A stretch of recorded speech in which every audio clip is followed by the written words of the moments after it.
I've managed to capture a TIE fighter. Hello, ladies and gentlemen, my name is Captain Shaq, and welcome to my secret rebel base on Tatooine. There's the X-Wing that we spotlighted last time we played some Space Engineers. Hey, R2, how's it going, buddy? Well, now we've got something new. Indra's dropped the latest addition to the GFA mod series that he's been working on for a long time. It's one of our members of Armco constantly posting the work in progress, and it's finally here. It's not the X-Wing, which, by the way, the T65 mod, really freaking cool, and it works great in survival. If you're looking to build X-Wings and stuff and you want something that actually looks pretty good, well, there you go. This is the X-Wing. But after May the 4th, or on May the 4th, we got the big release, and that is the TIE LN and all the mods that go with it. And I'm so pumped for this because this is what we needed for X-Wing versus TIE Fighter. And with this on May the 4th, we spent all day playing not only with this cool little mod collection pack for all these blocks that turns this thing into what it is, but we also played on the PvP pad that he released, X-Wing versus TIE Fighter. So let's talk a little bit about what you get here. So it's, what is it, like 16 or 18 blocks that are meant to, well, represent the TIE in every way you can think of, and it works surprisingly well. Let me walk up to it here. It has the opening cockpit. We've got the seat inside. Every one of these has build states. We can take a look at the viewport, the hatch, the pylons, even the solar panels work as solar panels, and they're balanced so it works out to be like a TIE. That's why he put out the PvP map, and I'll put in some footage of that here. The PvP map was really cool because we could try to help him balance out the TIE and the X-Wing against each other to see how they work. And we'll talk about that PvP map in just a second. Right now, what I'm excited by is the fact that we can build these in survival, and weirdly, they actually work as in lore how they should. The TIE block, compared to the X-Wing, is got the TIE block. The TIE build is super tiny, right? Everything's compact, and there aren't that many blocks, meaning you can really mass produce these shockingly cheap. Or salvage them shockingly cheap. I love that I put the texture on here. They are colorable, by the way. You can see I put the rust texture on this one. So maybe we found this one in the desert. We've been rebuilding it from pieces of all kinds of ties we've found versus the pristine one that you're expecting. But unlike, let's say the X-Wing, right? The X-Wing has the shield mod built into it, right? So you've got shields on it that it would have, the deflector shields. You've got an astromech unit that works as a welder that'll, as long as the parts hold out, will repair your cockpit, meaning you won't get cockpitted as fast, meaning you have more survivability. It's got more weapons because it's got the 4 firing, it's got the opening wings, it's got a hyperdrive, which is a very expensive piece of kit for Space Engineers, particularly for a small grid, right? And man, it looks so good on here. Custom hyperdrive, 4 engines on it, working landing gear. All this functionality comes at a cost, and that cost, it even has the fuel port so that you can refill it. But all that comes at a cost of parts, right? You have to get all those parts. It's got the proton torpedo launchers. Well, the TIE doesn't have that problem. It's got 2 ion wings. It's got the little struts here that work as, I'm pretty sure it's batteries. Let me come up here and we'll take a look. All of this, by the way, has, let me see, grinder, has the build states on it, completely built because it's an Indra, built to work in survival. Look how cheap this is. So there's your solar array, and even in the description, it'll tell you exactly what it does. It's a solar collector on the wings of the TIE, serves as the main source of power and enables long-term deployment. Warning, energies collected by the arrays explode violently when the arrays are destroyed, and this is his balancing effort to mean that you won't turn into the eyeball. And this is a problem with a lot of the TIE Fighter builds, is that the wings are the easiest thing to hit.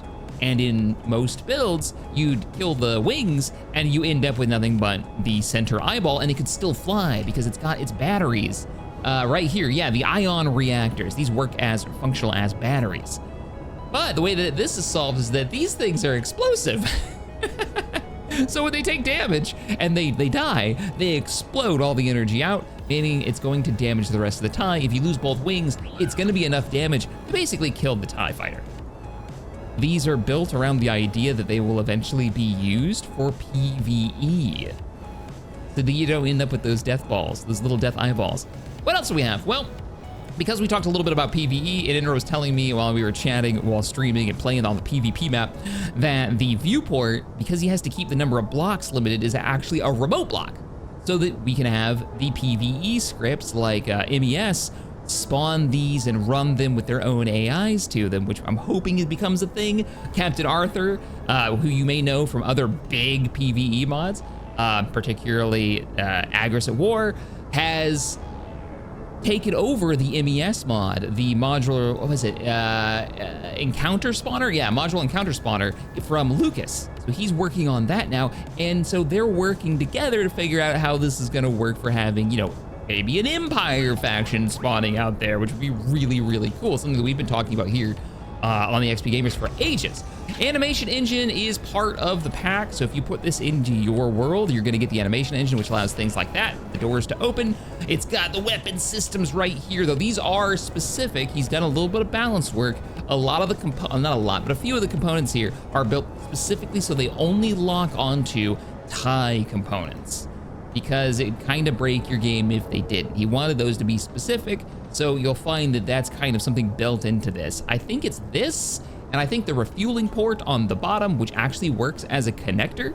So if I pull out a connector here, you can actually have these cheap as chip ships on your large ship, on your large like carrier, if you ever want to, and you can totally do one of these numbers and then lock onto it from below. I don't have power here, and I've kind of put that into the grid, so I can't go that low, but you get what I'm saying. Like, this is the connector, and it'll hook right here. So you could have rows of, actually, I think there's a Gazanti right there. We could use this as the example. Oh man, this is an old school Gazanti. I love this map. I need to remember who built this map, and I'll put a link to it in the description, because it's quite cool. But you could have connectors on the bottom of like a Gazanti build and have your ties rode up there. Not only that, he's even got the sandcrawler, little like hover vehicle. Not only that, Inenra has built to go along with this pack. It comes with it. Let me just get a copy of the texture and color here.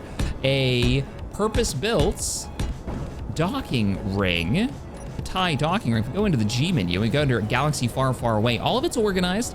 His quality is so freaking amazing. There's your docking tube. You can pull that down here for your ties, and then we'll just strap this. I think there's two of them, right? There's a docking tube and a docking tube airlock. There it is. The docking tube airlock, we'll put that up here. This one's got a really cool animation to it as well. But this works as a docking tube, exactly like you'd think. So you put your tie, I'll just land. Hey, TIE fighter, I need you to get out of here. Oh no, my X-Wing. We're supposed to go up. Oh man, insurance isn't gonna cover that. All right, whoops. Oh, the connector is pulling me because it was actually attached. So if we fly over here, this thing is so freaking fast. And we lock up with it. Imagine this is like the bottom of your ship. If you want to have like a quick access tube to your starfighters, or maybe your friends if you're playing in co-op, there we go. We're set up, we're in, we're ready to lock on 6. Let's hit 6, we're locked in, and then there you go. We're hooked up. Now, Space Engineers is goofy, and there are areas, if there's a block in the way or stuff's too close, it won't let you, get out and be in the tube, sadly. Like, that actually doesn't work. But for emergency getting into the tube, it's totally fine. Oh, look at this animation. Why, Inenra? It's very cool. And you must have worked for so long to get this to function properly. Another thing to note though, sadly, there's a ladder in here, but because blocks can't be multiple things, he couldn't get the ladder to function, so you're gonna have to use a jetpack. If you're playing a non-jetpack run, I'd recommend getting like a scaffolding mod. Wait, didn't they add scaffolding? That's a decorative. Oh, I don't actually have that DLC. Well, I guess you could probably use that. Use the scaffolding, or grab just a scaffolding mod if you're like me and you don't have the DLC, and then you can just walk up to the top of the tie, not a big deal. But this is one way to have like an emergency drop. Very Imperial Gazanti. Then you're in, then you hit 6 and you detach, and then you turn on your reactor, which I left mine on, and then you can just zoom away. Cool thing about this, it actually has 2 tie gyros behind the seat that are custom for it. I'm fairly certain those are also locked to only working in the tie. It does have custom sound effects. Oh man. And the engines, the tie's scream sounds so freaking good. And he's put a ton of thought into how this is gonna work for future development. He was talking about how like he wants to have the Like I said, there's 2 gyros in the back, right? So he wants to replace one of those gyros with an ore detector, custom modeled ore detector, paint and build out a version, an expansion to this, which brings in the mining guild ties, so that the mining guild ties will be slightly less maneuverable. It'll have the notch taken out of the wing, just like you would see in the lore, right? I mean, obviously we'll be able to color them, but they'll probably come in a default yellow for the blueprint that he'll release for it. So it'll be a little less maneuverable, but it'll work as a scout for looking for ore. And you can imagine how like the MES spawner could work with that. There was even talk about figuring out how to do stuff like having generated missions and space engineers that play similarly. Let's get some altitude, let's go up. Oh, it's so good. Even the LEDs work, the the monitors work surprisingly well. He put a lot of effort into making all this function. There's even the red light source in here. So cool. Now this isn't the only thing that he's released for May the 4th in celebration of Star Wars Day. He worked with chipsticks to make my rebel, like the rebel character I am playing right now, but he's also made an Imperial one. Let's land over here and take a little look at that. And this isn't the only mod. There's actually 2 more releases that he's got for May the 4th. Whoa, okay, no, we're fine, we're fine. So maneuverable, so maneuverable. One of the mods that he released, it's actually quite popular of his Star Wars mods, is the repulsor engines mod, which is quite neat on how that one works. If you want to like more of a Star Wars-y feel to your ships, check out the repulsor engines. I'll try to remember to put that one in the description as well. But all right, let's jump down here. I think I've got a med bay down here. We're already playing as Wedge Antilles. Oh, this is an update. Oh, that's so cool. Yeah, that's a thing. I don't remember that being a thing. Oh, this is an Imperial outpost. This was actually built. Who made this? I just went to spectator cam. I'm so sorry. I don't remember who made this one. But it's built off of the old Galactic Battlegrounds buildings, that old RTS. And originally that idea was that we were gonna have like a Imperial MES spawner for the old Armco mod collection that sadly never got like fully developed. But guys are still working on cool stuff, and I guess it's moved now to Galaxy Far Away and all in the hands of Inra. I really hope you're able to keep up with these because these are really neat. Anyways, what was I gonna look at? I was gonna look at the new, look at the new, how cool is this? And if you hit your helmet, yeah. Of course it's Star Wars, so I have no idea how they get life support. I imagine they don't if they get a hole in their ship during a combat engagement. I think there is a med bay, if I'm not mistaken. That's a reactor. That's a tunnel up. You know what? Here's a quick way to find it. Because there's another mod. Not only do we get an X-Wing pilot for the Rebel Alliance, but we also get, there we go, we have respawn. We also get the Imperial one, and here it is. You could imagine how this works with his other release. Oh, there it is. Let's head out and get into some sunlight so everybody can see this. But he's also made a PvP map to go along with this, and you can imagine, you know, all the teams. Actually, I'll put the footage in here. Wait a minute, did you spawn me in the ship this time? But why? Yep, you totally did that. Ah, look at it. Did he update this one yet? No, he hasn't updated this one yet. Word was the chipstick was gonna make it so the helmet comes off when you hit J, as you've seen, and they're gonna be wearing the Imperial, like, almost like a tanker hat that they wear. But, this looks so good. We've had Star Wars-esque models before. They were eventually just removed from Steam. I think the mod author ended up taking them all down. And we only had a couple of them, but I don't think we ever had an Imperial, I'm just gonna put a hole in this, Imperial pilot. A little goofy with the jetpack running, but yeah, the animations are pretty good too. All right, let me cut to some footage of our fighting in the PvP arena that has been made, and we'll talk a little bit about that. Because we got a ton of people and they're all dancing next to the Rebels logo. I see. Love it. And I've got 80s like electro going, so it's perfect. Yeah.